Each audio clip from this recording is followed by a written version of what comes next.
Today's card of the day is Vecna. It's a 2 mana legendary artifact with when Vecna enters battlefield, draw a card, and you lose 2 life. At the beginning of your upkeep, you may pay 2. If you do, draw a card and you lose 2 life. This card was very interesting. Seeing it, I thought immediately about cards like Sunset Pyramid, other cards such as Endless Atlas, and things of the such.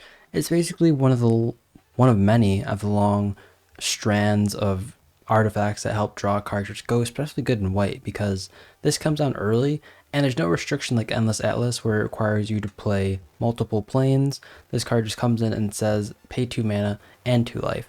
And the thing about paying 2 life is we have a lot of life in Commander, and so this being in white means you're probably going to be able to set it off through the incidental life gain that white has, which I think is why it might be pretty good in white for Commander.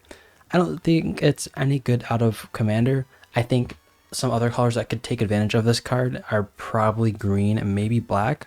Although I feel like those colors, unless you want to go some weird abstract route with those colors, maybe you don't want to go a creature-based green deck, or maybe you don't want to, I don't know, go too deep into life shenanigans in black. I guess you could play a card like this because usually they have better ways of drawing cards, and this is just if you have a way to stop the life loss, then it might be pretty good. On the flip side, there are a few cards that do combo with this. And I would go and talk about them, but I generally think they're not worth playing just to get their effect. I could be wrong. I'm not sure what the token has. I believe the token gains all triggered abilities, and I don't think it has indestructible, but it is a god.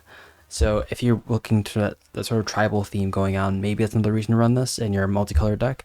But other than that, if you're not playing white or like a colorless deck, I am having a hard time seeing why you'd play a card like this because generally having this like slow, steady stream of card draw is probably going to be worse off than a burst sort of effect, such as like a divination type effect. Of course, you wouldn't play divination in your actual deck, but having like a divination kind of effect in your color. So I think it's a good card. I think this is generally a good card. And if you're playing in a I guess a color, especially when I play white, I play in a color with, and my decks usually tend to run a lot of mana rocks just because white doesn't have the best ways of getting up on mana. And I know they've been a lot of hate, and I guess not too many people play land ramp nowadays. And so getting these effects that are essentially just allowing you to take use of all the mana you make from your artifacts is going to be super helpful because I run a lot of artifacts and a lot of mana goes away sometimes, and this just helps you dump it.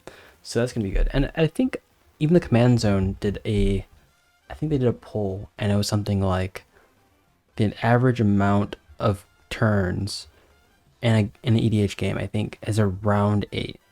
And 2 mana, and this is a lot, right? This is not like it's not a big deal, but starting off with 2 mana, getting this out early, at ETBs draws a card, but then over the span of a few turns, you can pay some mana into it that you're probably, if you're playing like an efficient deck, a deck that cares about playing things on curve, stuff like that, maybe you're not going to be able to pay 2 as much, but if you're playing like a low CMC deck, 2 is probably going to be able to get by with, I'm thinking, most of the time. But the good thing about this card is it immediately gets value, and it does take up mana like the Endless Atlas and the Sunset Pyramid. It's just the restriction, not having a restriction like other ones, is such a huge deal. People talk about how trading life for cards is such an easy thing to do. Here we go. This is like a good way, and showing how other colors can take advantage of that. And I think that's a good reason why that card might be pretty good.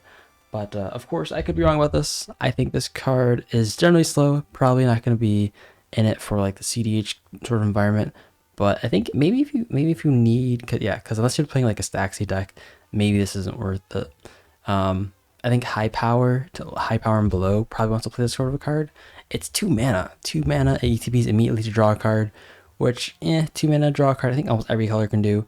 But then when you keep on getting that card draw and having incidental life gain in your deck, so like I said, especially if you're playing white, it's gonna be icing the cake. I think you guys should play this in your white decks.